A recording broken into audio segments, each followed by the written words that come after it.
Na hello, nagy érdemű! Az a nagy B helyzet, hogy megfogadtam, hogy nem csinálok még egy videót, de az elmúlt hetek eseményei gyakorlatilag olyan eszméletlen, ostoba módon haltak meg motorosok, hogy felfoghatatlan. Az előző videómat 44 000 láttátok, amit csak motorosoknak csináltam, azt olyan 11-12 000 körülbelül, ha jól emlékszem. Úgyhogy némi felelősségem most már talán van abba, hogy olcsam itt az ész nektek, sajnos. A motoros fórumokon ott mindenki, ott a hüppögés, meg a jaj, a kegyelet, meg az anyám tyúkja. Hát a kegyelet az a temetőben. A motorosok sajnos, ha meghalnak, azok valakinek a hibájából haltak meg. Általában nem ágyban, párnák közt halnak meg. Na most, ha az autós hibázott, gyakorlatilag egy halott motoros szempontjából kb. Édes mindegy, majd felvésik a fejfájára. De most, ha ott megpróbálunk kielemezni egy balesetet, akkor jönnek a seggfejek, és elkezdenek leordítani, hogy nincs benne semmi kegyeleti érzés. Hát sajnos az értelmetlen halálból pedig csak akkor tudunk értelmes, mások számára tanulságos történetet kerekíteni, hogyha ezeket a baleseteket viszont kivesézzük. Mivel nincsenek lezárt ügyek, ezért virtuális balesetekről beszélek most, nem azokról, amik konkrétan megtörténtek. Ugye volt egy olyan virtuális baleset, ami az egyik hídon ugye jobbról előzgeti az autókat, és a lábtartó elakad a 20 cm magas járdaszigetben.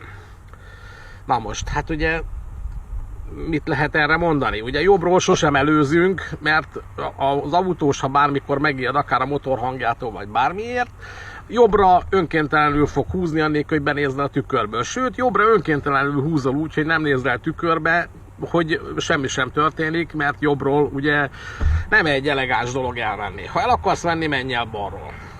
Aztán itt volt a másik, ugye, amit mondok én, hogy megint egy virtuális balesetről beszélünk, hogy nem mész a jármű rendszámán. Egy olyan járműn, amitől nem látod az előtted levő forgalmat, fönmész a rendszámán, elméred a féktávot, és a létező legostobább módon a szalakorlát felé akarod kikerülni az autót. Hát ebből ugye nem tudom, hogy mi fog kisülni. A másik ugye, amit veszőparipám és ugattam, hogy menj a bal keréknyomon mindig, így elé látsz egy autónak, és tudod, hogyha előtte fékeznek. Ha olyan autó mögött mész, amin nem látsz keresztül, mert mondjuk egy kis teherautó, akkor lehet, hogy ő már rég elmérte a saját féktávját, előtte már mindenki áll, ő még boldogan megy, te nyugodtan mész a rendszámtól fél méterre, vagy 5 méterre, vagy 20 méterre, és ő szépen már egy elmért féktávval érkezik, amiben te úgy állsz bele hátulról, mint a jancsüszög. Aztán itt volt megint egy virtuális baleset, amikor valaki a 125-ös szaros motorjával a be nem látható útkanyarba a záróvonalon keresztül akarta megelőzni az autót, érdekes módon ez nem sikerült, ugye? És a legviccesebb történetek azok, hogy ezek általában mind utasmotoroztatás során következnek be, amikor ugye az utas rád bízta az életét, te meg visszaélsz vele, mert köteles vagy őt abba az állapotba leadni otthon, amiben felvetted. Ha csajodat elviszed motorozni, lehet, hogy jó pofát fog ahhoz vágni, hogy egész úton sikít, meg majd összepisíri magát, de nem biztos, hogy ő erre vágyott. Tehát ha kis csajt meg akarod sikítatni, akkor imádkozz le a ruhát róla, és ott légy férfi, ne úgy, hogy szerencsétlen össze-vissza pisili magát, mert úgy jöttök le a Mátrából.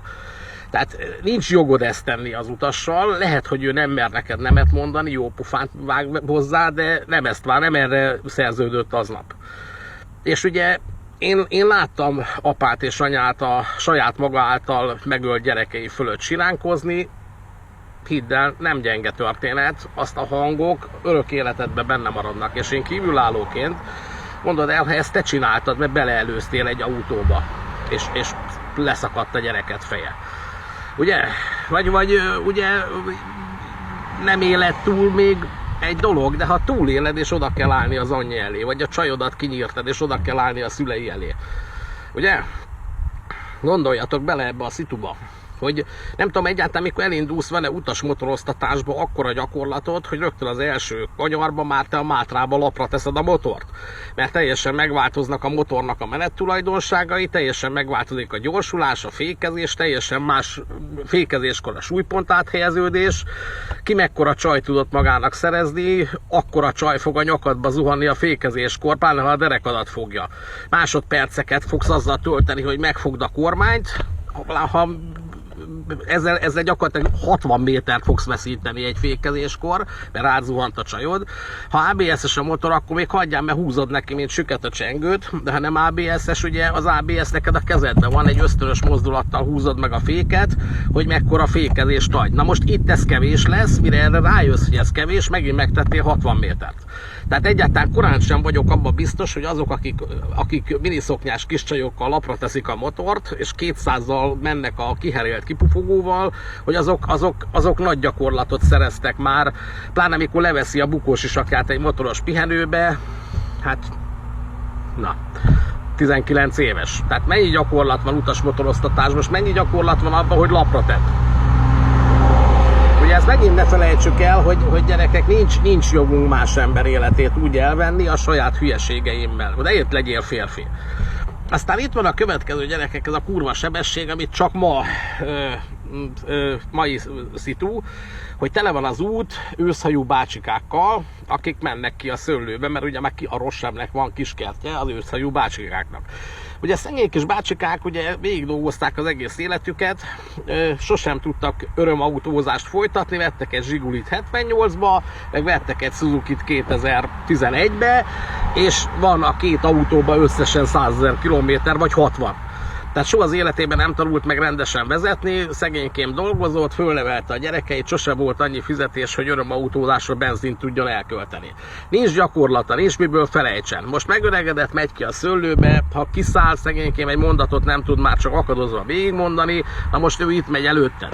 Ma egy konkrét szitu, ilyen ki akar kanyarodni balra, én látom, hogy nincs szemkontakt, az öreg csak jobbra néz, el is veszem a gázt, elcsukom a gázt, látom, hogy az öreg ki fog jönni, mert nem néz felénk. Rányomok a dudára, az öreg akkor is kijön, és engem előz egy motoros.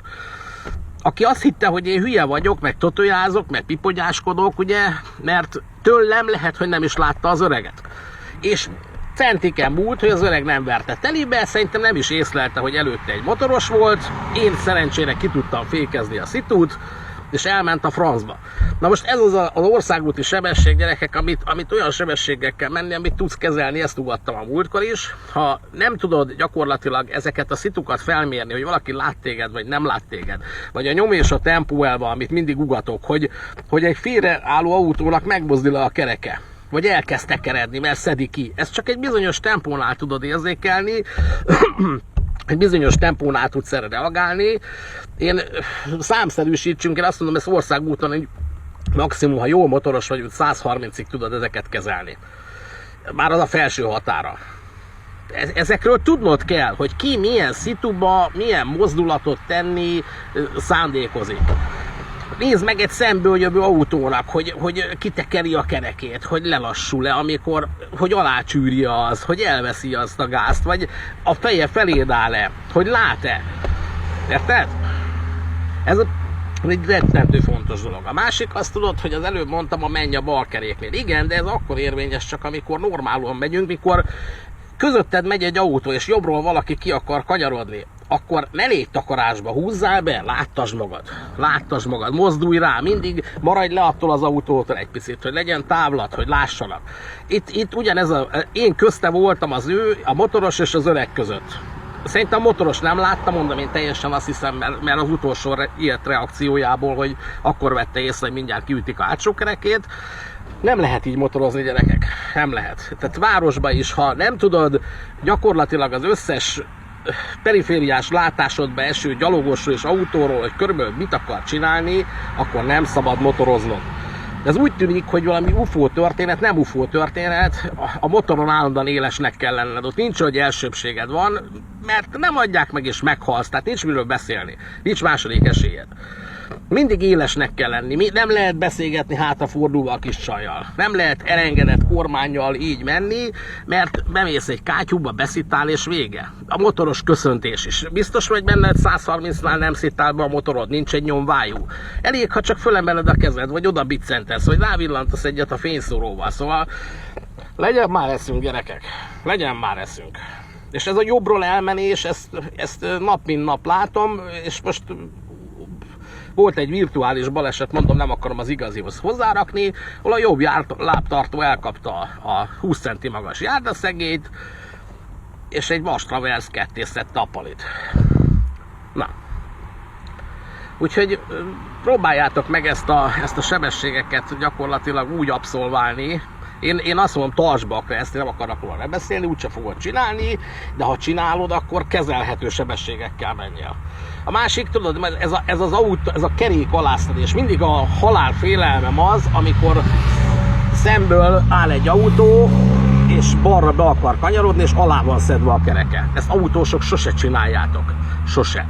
Mert ahogy állsz és várakozol arra, hogy be tudj kanyarodni balra, valaki hátulról neked megy, a kereked alá van szedve, azonnal átlök a szembejövő sávba. Ha egy motorost ütsz el, akkor neked a nagy bajod nem lesz, a motoros meg fog halni, de ha egy kamion alá lök, akkor véged van. Tehát ne szedjétek alá kanyarodásra, várakozáskor a kereket. Egyenesen álljon, ha valaki hátulról bemegy, akkor elgurulsz tovább. Saját magadat is megölöd, ha egy kamion jön, és csak akkor szedd alá, mikor elindulsz. Ez egy jó jelzés a másik autósnak is, hogy indulni fogsz. Tehát tudja már azt, mert nem biztos, hogy átlát, nem biztos, hogy pláne éjszaka van szemkontakt, vagy sötétben. Nappal én mindig használom a szemkontaktot. Akivel nincs, aki nem fordult arra, nem láttam, hogy látjuk egymást, én nem restelek rádudálni. Nem ilyen összeverekedjünk dudálással, hanem egy 5 centés. Nagyon hasznos tud lenni. Hát gyerekek, már nem tudom, mondom, azt ígértem, nem lesz harmadik videó, de ez, amit most a héten végignéztem, ezeket az értelmetlenül meghalt, ostoba, amennyit én tudok róla, némelyiknek utána jártam, amennyire tőlem telik, ostoba, értelmetlen módon a létező legbutábban közreműködő egyének a saját halálukba. És a másik, ez mondom, ez a motoros fórumokon mindig van valami seggfej észosztó, ahol 350-szer nyugodjatok, békében kívánunk. A motoros fórumnak nem ez volna a célja, hanem az a célja, hogy olyan gyerekeket, akik 1-2 éve motoroznak, mert nekünk öregeknek ez legtöbbnek evidens. Nem tudsz másképp motorozni évtizedeken át. Nem tudsz. Én 58 éves vagyok, drága gyermekeim, 74 óta motorozom, csak ezekkel a módszerekkel lehet ezt megérni, és csak ezekkel a módszerekkel lehet hosszú távon motorozni. Ha nem ezeket a módszereket alkalmazod, és ez a probléma ezekben a fórumokban, hogy ezeket a módszereket, ezeket egy-egy baleset során, hogy melyik motoros milyen ostoba hibát követett el, nem kielemezik, hanem leúgatják azt, aki megpróbálja kielemezni. Ez olyan, mint amikor a hülye katona bemegy az aknamezőre, és akkor fölrobban, és a társai, mi történt a Bével? Jaj, ne kérdezz, hibázott szegény, nem, nincs benned semmi tiszt, másik katona is bemegy, az is fölrobban. Harmadik kérde, mi volt vele? Jaj, nincs benned semmi kegyeleti érzés. És hát értitek, így sorozatban minden héten ott lehet hüppögni. Na, most Zalában vagyok, olyan 30 fok van, csodálatos őszi idő, még nincsenek őszi színek. Hát gyerekek, arra kérlek, ha ebben megint találtatok hasznosat, megint osszátok, megint fölrakom nyilvánosba, és tényleg most már azt mondom, ne kelljen 4. videót, de ha ennyien megnéztétek, és úgy érzitek, hogy ebben van valami okosság, és én úgy érzem, hogy ebben van, akkor nézzétek végig egyszer-kétszer, és fogadjátok meg, pláne fiatal motorosok, mert öreg rókák azok mind tudják ezt, amit én elmondtam. Fiatal motorosok nem tudjátok, és ne a saját károtokon tanuljatok. Na, legyetek jók, sziasztok!